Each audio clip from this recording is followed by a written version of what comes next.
So yun guys, paano nga ba ayusin tong SAM crash sa Windows 11? So ganito lang gagawin nyo, kasi ganito yung mga issue ng SAM PC. Close natin yan, close. Tapos tayo dito sa GTA, sa right click,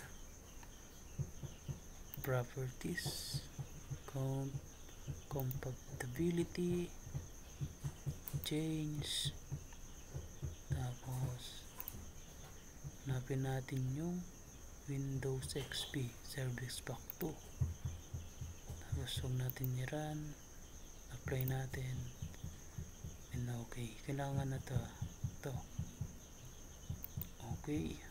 Tapos punta naman tayo dito sa SAM, right click, properties, dito lang din, tapos change.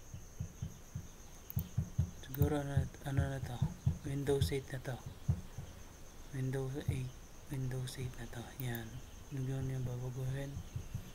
Nasong natin i-check, tapos check natin to, apply, and okay.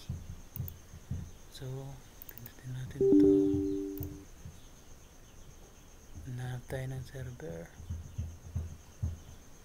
dito tayo sa Athens.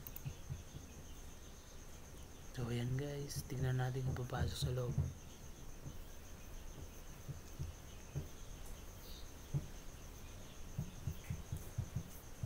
So yun guys, pumasok sa loob.